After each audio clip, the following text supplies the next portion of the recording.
Hello, everybody. Scott Golden here with the AEW report for the 26th of June 2021. Not a bad Saturday night show. Also, I do want to let everyone know we are going to be starting an independent series. And I know I've got series all over the place, but we're going to start to cover independents as well because I think the indies are woefully undercovered, and I'd love for someone to come across this channel and subscribe to something like Independent Wrestling TV or High Spots Network and check out some great indie wrestling as opposed to most of the junk that goes on nationally. Anyway, we open with Sammy Guevara talking to Alex Marvez earlier today, but he is caught with a chair shot from Shawn Spears.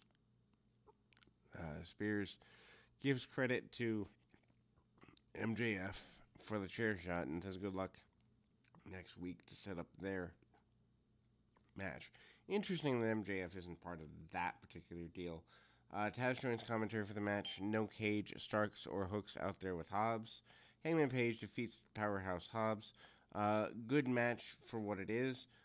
Both men are ranked in the top 5. Hobbs forces Page into the corner, starts the match, drives his shoulder in repeatedly, and Page turns around, hits some running clothesline. Hobbs won't go down. Hobbs then avoids a buckshot lariat and rolls out to the floor. Hobbs then attacked Page, right arm on the floor, wrapping it around the barricade, and a vertical suplex, followed up with the return to the ring. Vader bomb attempt, and then they go the stupid 10 punches in the corner spot. Hobbs is forced down and sent into the corner post. Hobbs then tries to toss Page into the corner, but Page fights out and punishes him and pushes him into the corner. Page then is busted open, top of the head. Back in the ring, Page hits a bunch of boots and springboard lariat and knocks Hobbs down. Plancha follows, and out to the floor we go. Back in the ring, top rope moonsault for a near fall by Page. Hobbs powers out and suplex and nails Page with a lariat. Page rolls out of the way into a diving headbutt and flatlined Hobbs.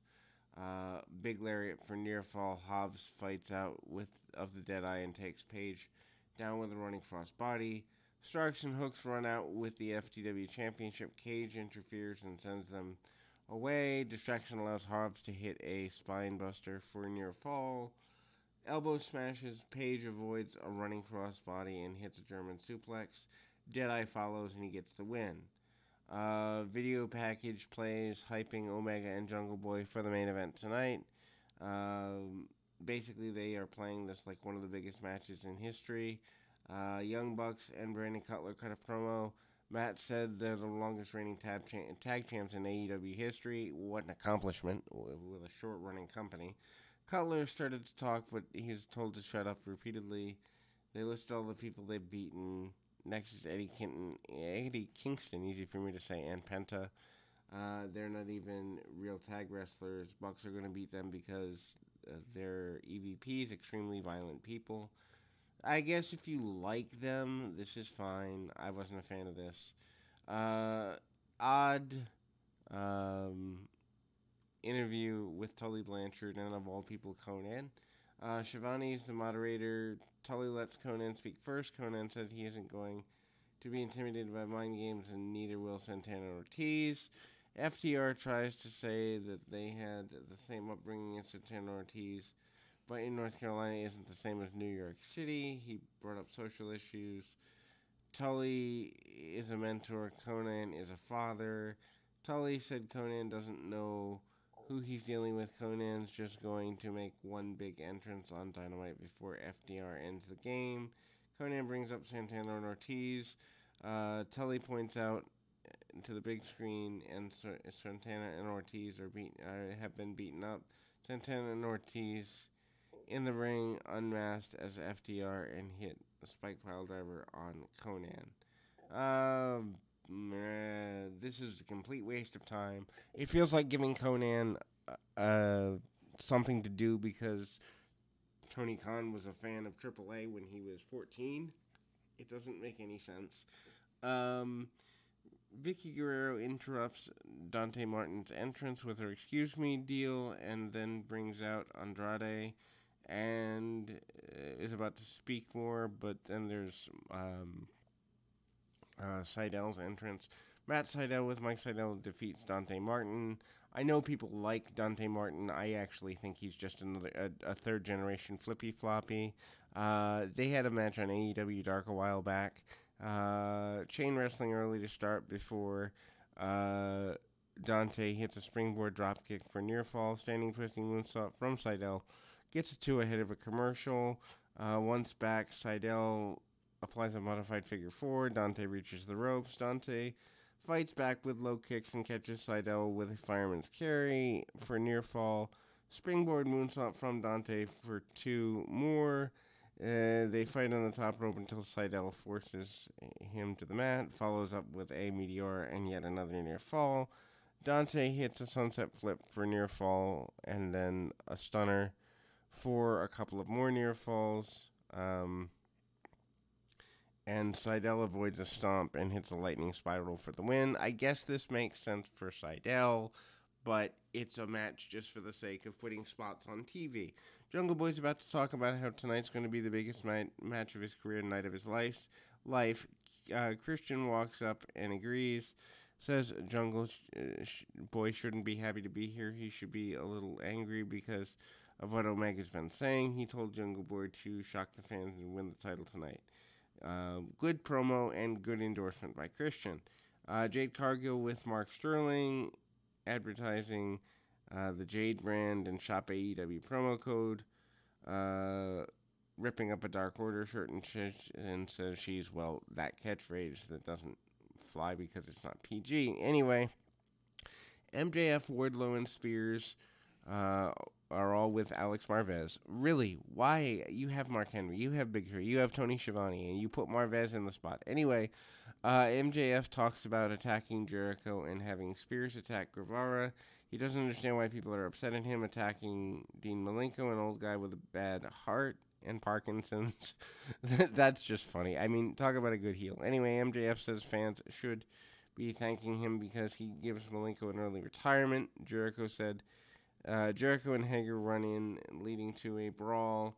They brawl all over the ring. Pinnacle takes control with the numbers advantage. MJF and Spears sets up to destroy Jericho's arm with a chair. Guevara runs out and takes everyone out. He nails Wardlow and Spears with a chair, and MJF is running away up the ramp. Guevara grabs a microphone, and Sammy chants are here.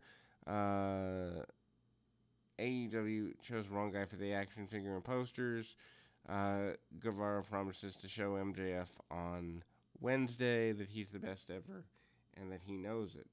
Miro thanked God for his power and keeping his wife flexible. He addresses Byron Pillman Jr., saying, standing between a righteous man and his path is like standing between a cleaver and its meat. Good line. Next week he'll find out why Miro is God's favored champion. That's a little harsh. And the bravest thing he's ever done in his life would be thinking about attacking Miro. Stupidest thing is actually doing it. Interesting promo. Actually good for the standard of what Miro has done in the past. Ethan Page with Scorpio Sky defeats Bear Bronson with Bear Boulder. Bronson forces Page into the corner, gets nailed with the right hand, and he gets angry. Bronson lays in repeated right hands and a back elbow, sending Page to the mat. Page then stomps on Bronson's foot and mocks him. Bronson hits a power slam for near fall. Bronson sets up Page in the corner, and then they do corner to corner to the floor. He hits a tope, but Sky pushes Page out of the way, and then has a pretty well bulleted target for him. Officials distracted, and Sky blindsides Bronson, attacking Page, and Page regains control. Back from the break, Bronson fights out of the Ego's Edge and hits a returning splash in the corner. Bronson clubs Page with a bunch of lariats and spine buster. Page avoids running senton. Bronson fights out of the Ego's Edge and hits a seated splash for near fall. They fight on the top rope. Page hits a superplex for near fall. Bronson comes back with a black hole slam for a 2 count, and then goes to the top rope. Sky tries to interfere. Boulder chases Sky off, but Page hits a low blow, and referee distracts Page and then hits the Ego's Edge for the win. Post-match, Page says he's not stupid, and people are chanting, "Yes, you are." That I find funny. He is not stupid because he knows Darby Allin isn't done with him yet. Page is going to put the nail in Darby's coffin, so why don't I just put you in one? Challenges him to a coffin match for July 7th. This could be fun, and I enjoy the feud between the two, so yay. Britt Baker and Rebel listed things they asked for. They could think of a million things they asked for.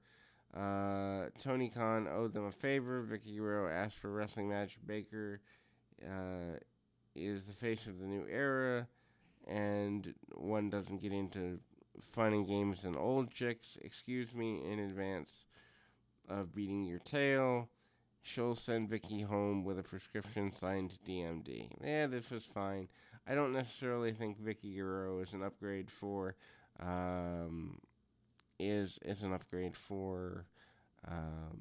Britt Baker, and I wish there was something there. So then we move to Chris Statlander with Orange Cassidy defeating the Bunny with the Blade. Statlander power advantage early. Bunny trips her up and makes fun of her. Statlander takes her down with arm drags. Bunny startles her with a slap. Statlander hits a Gamagiri, follows up with a vertical suplex, and goes to the corner attack. Bunny then hits a throat kick, sending Statlander to the floor, follows up with a running drop kick, and we go into the break. Bunny clotheslines Statlander on the floor. Statlander counters with some running offense into a power slam, back in the ring, and trade strikes until Statlander hits a Michinoku driver for a near fall. Bunny then fights out with the Big Bang Theory, but is met with a Blue Thunder Bomb for the win. Statlander climbs the top, or almost wins. Statlander comes to the top rope, but is met with a German suplex. Bunny follows it up. Thrust kick for near fall. Blade distracts the official and slips her some brass knucks. Orange pockets them and leaves Statlander to hit the Big Bang Theory for the win. Blade attacks Orange after the match. TH2 runs out to join the beatdown. Blade gets in the knuckle duster, and Cassidy is with them. I don't know. This just... they did so well with Orange Cassidy in the beginning, and they've wasted it. And now the TH2 thing and the Blade thing. I mean, there are some talents that don't belong on national TV, and some of them are here. QT Marshall's interviewed by Shivani about Brock Anderson. He's upset that Brock got all the accolades for his debut. Marshall noted that Cody's not here, and he hopes it stays that way.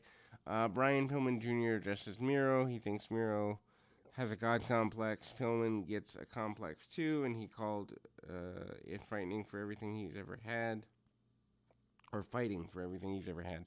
And on Wednesday he's going to check Miro's ego, win the title. Good little promo. Dynamite lineup for June 30th.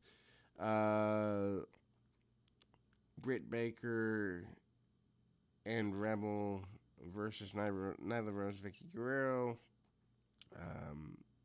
Miro facing Brian Pillman Jr., Sammy Guevara, and MJF. Young Bucks, Eddie Kingston, and Penta. And then for the 7th, Cody Rhodes with QT Marshall in a strap match, and I believe the challenge for the coffin match will be accepted, so probably that too. Eddie Kingston and Penta and Alex Abrahamez speak. Kingston learns something about the Bucks. It doesn't matter how hard they get hit, because it's all about their ego. The only way to hurt them is to take the tag titles. Penta speaks in Spanish, and that's converted to next week we'll run over you. Jungle Boy is unbelievably popular in this main event. Kenny Omega with Don Callis and the Good Brothers defeats Jungle Boy with Luchasaurus and Marco Stunt. Stunt gets ejected, as does Luchasaurus and the Good Brothers. Omega starts with a strong lockup, taunting Jungle Boy's long hair. Chain wrestling, Omega takes Jungle Boy down by his hair. Omega then hits strikes in the corner. Jungle Boy turns the table and does the same. Jungle Boy hits a step-up arm drag, but Omega catches him. Jungle Boy fights out, springboard arm drag, and then a drop kick, sending Omega to the floor. Omega stops the dive and pulls Jungle Boy out of the ring, sending him into the barricade.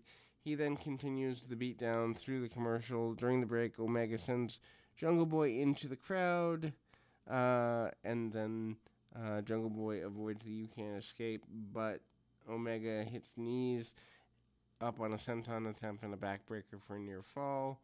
Champ lays in some chops, and Jungle Boy fights out and hits a brainbuster. Omega spills this to the outside, where Jungle Boy hits a couple of suicide dives. Jungle Boy then hits a DDT. Omega rolls the floor. Jungle Boy hits a tope to the outside. Jungle Boy goes to the top rope, but Omega chops him down.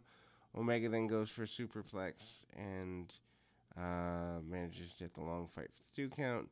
Jungle Boy avoids the V-trigger and flipped out of a German suplex. Hits a thrust kick, but Omega comes back with a V-trigger and a Snapdragon and a second V-trigger. Jungle Boy counters the one-wing angel with a reverse runner and a sliding elbow smash to the back of Omega's head for near fall. And then they hit the ripcord, but Omega turns the V-trigger, powerbomb, and another V-trigger for near fall. So Omega's V-trigger, which is supposed to be his secondary finish, Jungle Boy's taken 4 of them. Awesome booking, guys. Anyway, Omega goes for another V-trigger. Jungle Boy rolls through, locks in the snare trap submission. Good Brothers run out and cut off by Jurassic Express and Frankie Kazarian. Where Kazarian fits into this, we have no idea. Omega reaches the ropes before they trade forearms in the center of the ring. Omega hits a 5th V-trigger, but Jungle Boy rebounds and hits a lariat. Omega hits a brainbuster for near fall. 6th V-trigger followed, but Jungle Boy fights out of that. In one-winged angel, Omega gets a near fall. Locks in the snare trap once again. Omega grabs Jungle Boy's hair, forcing him to break the hold. Omega pushes him on the top rope, and Omega slides out and drops him over the ropes. V-trigger to the back of the head followed, as did a J-driller for near fall. Omega hits the one-winged angel for the win. Post-match, Omega looks like he's going to use the belt to attack Jungle Boy, but Christian runs in and sends him packing. Matt Hardy and Private Party run out to attack Christian. Christian's about to counter a Twist of Fate into a kill switch, but the Young Bucks run out, and then they crush Christian with super kicks. Hardy hits Twist of Fate. Omega posed with the belt, and the show.